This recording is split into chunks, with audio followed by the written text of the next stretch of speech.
Hello guys, आज मैं blue box के चैप्टर 232 को एक्सप्लेन करने वाला हूँ। लास्ट चैप्टर के एंड में क्यो और अयामे ने एक दूसरे से कन्फेस किया था और दोनों ऑफिशियली कपल बन गए थे। अब न्यू डे स्टार्ट होता है। अगली सुबह ताइकी जल्दी उठकर जिम जाता है और प्रैक्टिस करता है। बाद में हम अयामे को बहुत खुश देखते हैं और क्यो को आज इंटरव्यू के लिए जाना था, इसीलिए वो नहीं आया था। और इस बात से ताइकी और कूडो थोड़े रिलैक्स फील करते हैं, क्योंकि अगर वो आया होता तो उन्हें अयामे और क्यो को फोर्सफुली फ्लर्ट करते हुए देखना पड़ता और बाकी सभी थर्ड ईयर वाले टीम छोड़कर चले गए थे। बस वही बचे थे जिन्होंने परफेक्चर क्वालिफायर में जगह बना ली थी और या फिर वो अपने फ्यूचर के बारे में ऑलरेडी डिसाइड कर चुके थे। और कूडो डबल्स के मैचेस होने तक वहीं रुका हुआ था, इसीलिए वो भी खुश था। और थर्ड ईयर की बातों से ताइकी को हारयू, निशिदा और चिनात्सु का एज अ थर्ड ईयर उनके जी जान से प्रैक्टिस करना याद आता है। सिचुएशन बिल्कुल सेम होते हुए भी ये फीलिंग ताइकी के लिए काफी अलग थी, पर वो इन ख्यालों में अपना टाइम वेस्ट ना करके प्रैक्टिस करने चले जाता है। इसी बीच अकारी हिना को रीजनल क्वालिफायर के मैचेस के बारे में बताती है। हारुतो का भाई यूशा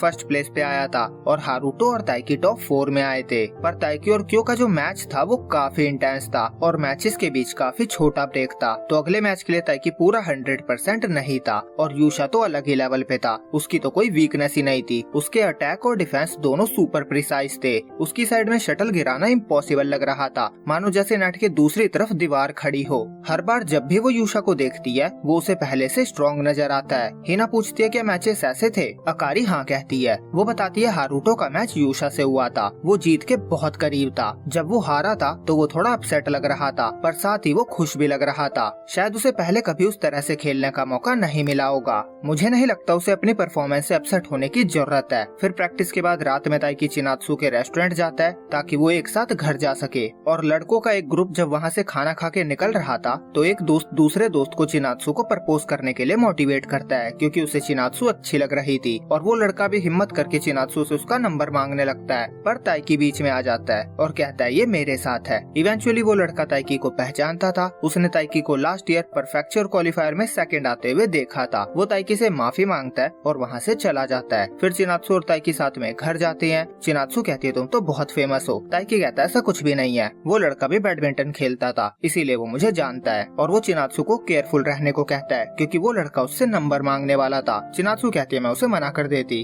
और ताइकी को अजीब लग रहा था, क्योंकि वो कई ऐसे प्लेयर्स को जानता है जो उससे भी अच्छे हैं और वो जैसे उनके साथ बिहेव करता है, अब ताइकी के साथ भी लोग वैसे ही बिहेव कर रहे थे। पर उसे अभी भी और ऊंचाइयों पे पहुंचना है, उसके लिए टॉप 4 काफी नहीं है। चिनात्सु कहती है अपने ही ख्यालों में खोए रहोगे क्या? वो उसे आगे की ओर पुश करने लगती है और कहती है वो अच्छा इंजन बनेगा। ताइकी कहता है तुम्हें कार्स ड्राइविंग इतनी अच्छी लगी थी क्या? अगर तुम ऐसे ही पुश करोगी तो मैं तुम्हारा फेस नहीं देख पाऊंगा। चिनात्सु कहती है हमें फिर दोबारा कार ड्राइविंग पे चलना चाहिए। ताइकी कहता है मुझे पता था तुम यही कहोगी। फिर वो चिनात्सु के अपार्टमेंट पहुंचते हैं। ताइकी चिनात्सु से कहता है उसके बाल काफी बड़े होते जा रहे हैं। वो आसपास देखता है और फिर उसके बालों पे किस करता है और फिर गुड नाइट कहकर वहाँ से चला जाता है। और आओजाकी ने ऊपर से सब कुछ देख लिया था और वो उसे बहुत नाइव लगता है। अब अगले दिन हारुतो योडो के जिम जाता है। वहाँ कुछ लड़के उससे कहते हैं क्या वो योडो से पिटने आया है? वो कहते हैं उन्होंने सुना है उसने रीजनल क्वालिफायर में अच्छा खेला। फिर वो उससे यूशा के बारे में पूछते हैं क्या वो ठीक है? हारुतो कहता है आज सुबह ही वो रनिंग करने गया था। लड़के कहते हैं ऐसा है तो वो ठीक ही होगा, पर मुझे लगता है रीजनल क्वालिफायर में उसके पैर में बहुत दर्द हो रहा था, खासकर उसकी राइट थाई में। पर वो कभी इस बात को नहीं मानेगा। वो उसे योडो के साथ उसके रिसेंट मैच की वीडियो दिखाते हैं और कहते हैं मैच के बाद उसके साथ कुछ गड़बड़ लग रही थी, पर फिर भी उसने योडो को 21-19 और 25-23 के साथ लगातार हरा दिया। और यहीं पे ये चैप्टर एंड होता है। तो जहाँ एक तरफ ताइकी और चिनात्सु का रिलेशनशिप धीरे धीरे और स्ट्रॉन्ग होता जा रहा है, वहीं दूसरी तरफ यूशा का परफॉर्मेंस इतना नेक्स्ट लेवल हो चुका है कि उसकी राइट थाई में प्रॉब्लम होने के बाद भी वो योडो को हरा दे रहा है। एक तरफ ताइकी अपना माइंडसेट बना चुका है कि अब वो टॉप 4 से सेटिस्फाई नहीं होने वाला, उसे और ऊपर जाना है। और वहीं दूसरी तरफ यूशा की कंडीशन आगे चलकर कोई बड़ा रोल प्ले कर सकती है। अगर उसकी राइट थाई में सच में कोई प्रॉब्लम हुई तो फ्यूचर मैचेस में इसका क्या इम्पैक्ट पड़ेगा ये देखने लायक होगा।